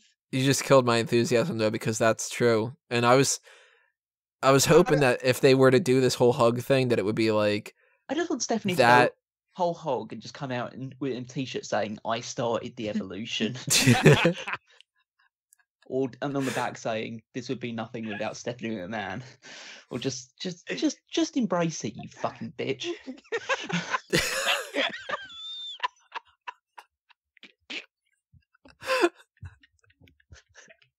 He's so mad at Stephanie for that. I can't help it. Show's over. We're done. I'm sorry, I just cracked away with the Becky Lynch Charlotte there. Well, we do have Becky Lynch and Charlotte, which we are all in agreement. This match could be the best match of the night. This could be. It's gonna be. It could be the best women's match of the year. Very well, easily. Yeah, definitely. Fuck, it could be the best match of the year for all we know. Like, this is including the men, including NXT, including, I don't think it will be. I think it'll be the best match of the night, and I think that it'll be one of the best matches of the year for the women's division, but I don't think that it's going to be, a 7-star match type thing. It has the inherent issue of the last woman standing stipulation, which obviously leads to a lot of like big spots and moments like that, but there's the constant 10 counts. Which are always those are really tiresome. And they have this weird thing, especially ever since the PG era, of like, all right, we're going to try to figure out some Looney Tunes way of having this match, and whether it be John Cena, duct taping Batista's legs, or... I liked that. Well, I'm not surprised that you liked that. I loved it. I thought it was fucking great. Oh, that was great. Yeah, that was fantastic. That was one of my favorite things that happened that entire year. I think the reason I didn't like that is because I always like these matches to be really intense, and that just gives out this air of like, you can't see me. And I'm worried that we might get that here, where it's like, Becky's about to get up, and Charlotte just kind of traps her leg within, some kind of part of the arena structure. So it's like she's perfectly able to stand, but she just can't get to her feet because of some devious trick, rather than, Charlotte knocked her out. I don't know. I do think it's going to be a fantastic match, though. And I wish Becky could win this match, but I think she will. I'm not naive. I'm actually leaning towards Becky. I think that they're going to do something where they use a weird ending to excuse Charlotte losing. But I don't like that is the problem here. That's another last man standing match I had an issue with, was Cena and Edge. Instead of it being the finale to their feud, it was, Big Show threw John Cena through the stage. And I just don't want to see this feud end like that. I want to see a clear-cut ending to the best women's feud WWE could produce this year. Am I asking for too much, Cal? No. Probably from WWE you are. But, it's like, we deserve better, God damn it, than this. But it's a sense of, and they deserve better. But I'm kind of leaning towards what Rob's saying. This feud, as much as I've enjoyed the animosity, the fact that Becky Lynch has now become one of the most, the biggest stars on the entire, roster, and, the fact that their matches have been good as well, it's the souring part is the fact that they presenting Becky Lynch as the heel. And they're not budging on that either, too. Yeah, I know some people will say, it's shades of grey, and it's actually getting really good reactions. So maybe they're conscious about it. But it's like, no, it's obvious they want Becky Lynch to be the heel. The only thing that they haven't done is have her shit on the crowd again, and that's because they want to they know that they at least have something with Becky in this sense, so they don't want to go too far down that line, because people will obviously say that, oh, they're just forcing her down as a heel. But it's so plainly obvious to anyone that's really paying attention that they want Becky Lynch to be the heel in this, and they want Charlotte to come out and decide if it's the prim and proper babyface. And I'm like just really in the mindset, and maybe this is just my overall like negativity towards the card in general, but of the mindset that they think that this will be the happy ending of Charlotte winning the championship. And then in that moment, guys. And in that moment, finger snap, and she's Roman Reigns. I'm thinking Thanos. Yeah. And finger snap, and Becky Lynch turns into. She might as well be. She might as well just like kill the entire thing. I mean, she just like Thanos Becky Lynch's career essentially at that point. Because what haven't they given to Charlotte Flair? And I don't want to be that guy either who's like, oh, there's too much on Charlotte, and Charlotte is the female John Cena, she's the female Roman. But what haven't they given to Charlotte? They had Asuka stay undefeated just to give it to Charlotte and make Asuka nothing. You know, Charlotte's, she's a 7-time champion already. How the hell did she get to 7 in 3 years? I don't understand why they really do feel the need to give this woman every accolade, but I don't know. I don't want to crap on this one too much because this is the one that I think will carry Evolution to being somewhat memorable, because this match will make it memorable. But I want a clean finish, no shenanigans, no, oh, they were both down for 10, no interference, and no, Looney Tunes spot. Have a last woman standing. And go ahead.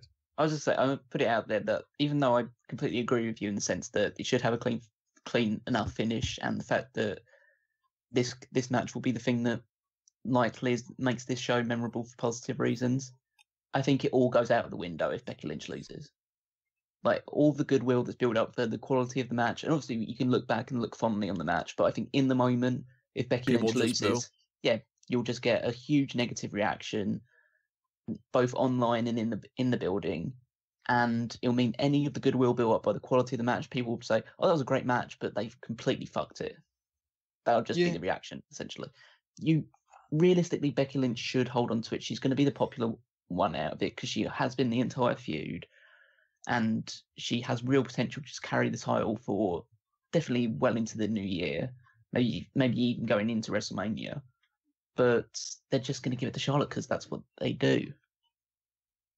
What's the over-under on potentially seeing a Survivor Series promo that reveals Raw versus SmackDown, and then we know we're getting Charlotte and Ronda? Well, apparently, from there has been 40%. Well, from what there has been some suggestions. I don't really know the sources of this, but I have heard that there's been some Survivor Series stuff which has been leaked in terms of materials, but what to expect on the card. And apparently one of the matches that's being touted is Charlotte versus Asuka. Which gives maybe the suggestion that Asuka wins the Battle Royal and that Charlotte wins the Women's Championship. And I don't know how much to buy into it because they have done. I mean, apparently they leaked the Evolution card a while ago, and this looks absolutely nothing like the Evolution card. So you know what's scary though? Something that they almost got right was the Riott Squad versus Sasha, Bayley, and Ivory, and they just took out Ivory and put in Natty. I would have liked that better. Oddly enough, I would have liked that better. Yeah. That's not saying that Ivory's better than Natty, but at least with that, they could have made the story about how the Riott Squad was against the whole Glow type thing, and Bayley and Sasha Banks were fans, and that's why Ivory's there. At least that would have been better. I'd just say though that for this match, you know how I said in the previous Women's Championship match they did the Bella Twins Twin Magic roll up, and they would transcend anger and go into just humor.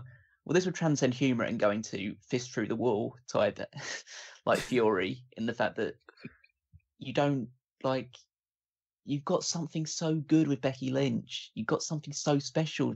She's really captured fans' attention. You turned her into a pseudo heel essentially, and the crowd have gotten even more behind her than they already were, and you're going to crap that all away to give Charlotte another title reign when she's been in the championship picture her entire WWE run.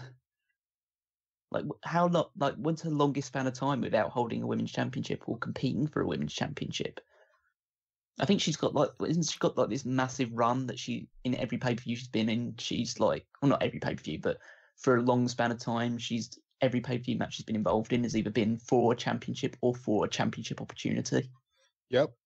Like, give someone else a chance, please. I'm not saying she needs to be out of it. Yeah, hashtag that, why don't you? Yeah. Hashtag give someone else a chance? Yeah. It's just like a case of like... Go ahead. Or it's just that it's not like she needs to be out of it for 2 or 3 years or anything like that, but like 3 months, 6 months. I mean, just put her in a feud with like Mandy Rose or Sonya Deville or something like that in the undercard and let Becky Lynch stay on top with Naomi or Asuka or the Iconics or something. It won't Well, hurt. are you guys both thinking Charlotte wins? Yes. God, yeah. Because I know this company. And fuck it, I have no money on this. I'm going with Becky Lynch just to be different. All right, now then, let's get back to the end of Ronda Rousey and Nikki Bella, and all the women are on stage, and we get the High School Musical "We're All in This Together" ending. Because if that happens, regardless of what's taking place on this card, I'm done. Because you cannot convince me that this is such a groundbreaking moment. It's not even a groundbreaking moment for women in wrestling. You know what I mean? It just says that, hey, WWE is here. Yeah, but they're not even giving you the best that they got. It would be sad if this is the best that they've got. Well, we know that it isn't. We That's know the that thing. it is. Yeah, thank you, Tony. We know that it's not. We know. And we know that the women that are competing on this card deserve better. Yes. It's, again, I know we said it throughout, but just as a roundup thing, we don't have an issue with the fact that they're an all-women show. They should have an all-women show. Because, like, that's... Offset Saudi Arabia. Yeah, well, not even just Saudi Arabia. They should just have it because there have been countless examples in the decades past in WWE where women haven't competed on the show, or at least they have. They've always been on a lower tier, always seen as more of a gimmick. So they deserve to have the spotlight completely and utterly shined on them. But that's the issue, the fact that I don't think they've had the spotlight shined on them because they've been preparing for Crown Jewel. They had Hell in a Cell leading up to this. They've got Survivor Series. They've got other tours and things they want to be talking about. And this show's seemingly the one show they probably should have put most of their eggs in the basket in, because this is the one that's going to get them the most good publicity and feedback, especially with the Saudi Arabia stuff going on. Yeah. That this was the one they decided to put on the back burner. And, and a lot of people actually, are saying, I'll defend a little bit here in defense of not being in defense, oddly enough. I don't think that this is the one that they put on the back burner. I think that they put Hell in a Cell, Super Showdown, Evolution, and Crown Jewel all on the back burner. Because let's not forget how Hell in a Cell wasn't all that impressive with the build, and how Super Showdown was lazy, and how Crown Jewel is like, you're doing a World Cup without non-Americans. Like, I think that this is just what they've been doing lately. These past 2 months and everything going forward, I think that they're just overall lazy. And it's not just Evolution that they're being lazy about. It's just, shit, they should have put a little bit more effort into Evolution. That's fair. I just think that this was the one they could have earned a huge amount of goodwill for. Yeah. And so if they were gonna be lazy for all the other ones, it should have been for a purpose, and it should have been for at least making Evolution better. Yeah. And I've heard this excuse a lot. Well, this is about the history. Wait till you see Evolution 2 and 3 and 4. And here, let me just get this out before you guys give me your rebuttal. I don't want to see Evolution 2, 3, and 4 because this should have been the one and done. Give me everything you got to show why going forward, when you see men and women on the same show, you know that the women can headline the Rumble. You know that the women can headline WrestleMania because you've seen them at their best and you know that it's on par with the men. if not in some regards surpassing them. But they didn't give us that here. They're going with, here's all our women on one card, and this is progressive, and if you disagree with that, then you're being sexist. Instead of saying, wow, we really could have done something special here, and we did the bare minimum because we're fucking lazy. Yep. Yeah, I mean, that pretty much sums it up. Yeah. Well, push comes to shove, 0 to 10 scale. What do you guys think that this is going to end up being? 10 being best pay-per-view you could possibly ask for, 0 being worst. 6. 2. My gut was 7. You're going 2? Callum is the best. maybe not 2. It's just like there's so many things. There's so many things I'm looking forward to on the show, and there's so many matches that I'm excited to see. But there's so much stuff that could just drag it down, and it's all Stephanie McMahon. It's all because it's gonna.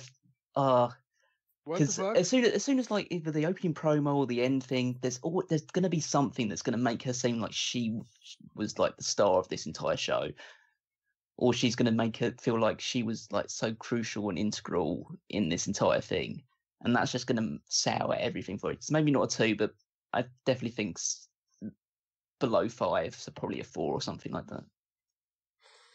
Alrighty, everybody. Those are our thoughts on Evolution 2018. Make sure you drop your comments below and tell us your predictions and what you think is going to happen. What's your even predictions for how many times they use the word historic?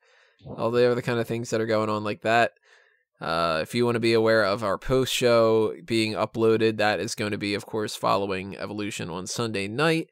I've been testing out this thing of this new thing that they got going on with YouTube where it's like a premiere.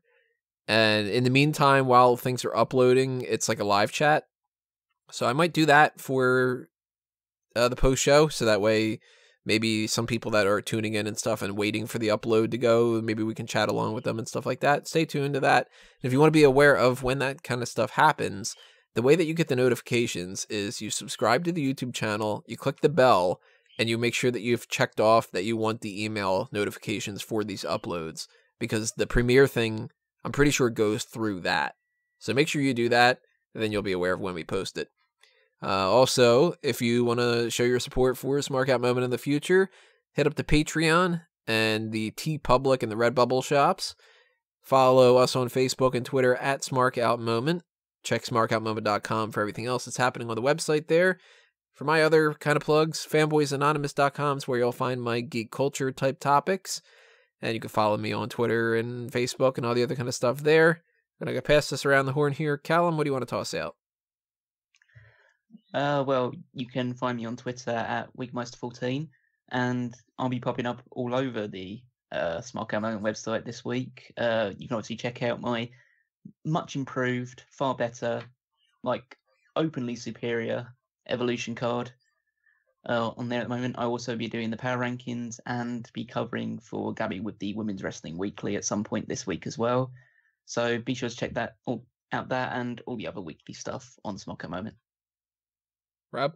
And you can follow me on Twitter and Instagram at DudeFelice. We're doing the triple threat this week with Jordan and Gabby, talking all about Evolution, so you'll get the female perspective. I know that might be needed after, you know, these three guys were just crapping all over the show. But I'll tell you what, they're not much different. They just weren't as foul-mouthed with it as we were. In addition to that, of course, WrestleZone.com for your daily wrestling news. Stories up right now, including Hulk Hogan saying he's excited to go to Saudi Arabia with the WWE. All the crown jewel rumor and innuendo, including a potential move to New York. That's being talked about right now, actually. And yeah, check out WrestleZone.com for that. And support us, support Toni, because supporting Toni is helping us. I am fully in agreement with that. So thank you for listening to this, everybody. Thank you if you are the type of person that listened to this and listened to our actual thoughts instead of just dropping a comment below and just being like, oh, you don't like the women, man, you know, that kind of thing. I'm probably just going to fucking delete those because it serves no purpose. You're not actually listening to our arguments here. And Whoa. If you want to hear us talk positively about women's wrestling. Go back a few months. We did the women's wrestling Mount Rushmore. We do Yeah. love women's wrestling. We really do.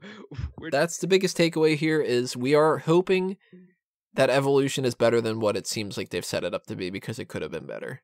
And if we end up crapping all over it on the post show, apologies in advance if you're somebody who can't take honest criticism, that we're going to approach it the exact same way we would have approached any other card, because that's the only fair way that you can do this kind of stuff. If you attribute a negative or a positive without actually being fair, you're both wrong.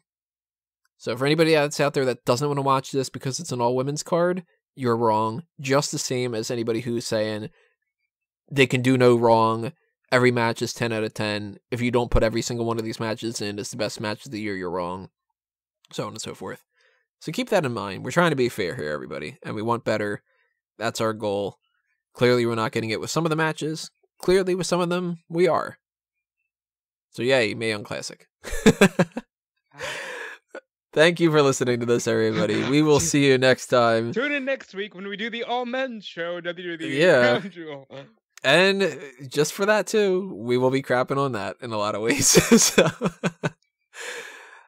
we will see you on the post show, everybody. And this has been another Smark Out moment, and we're being counted out.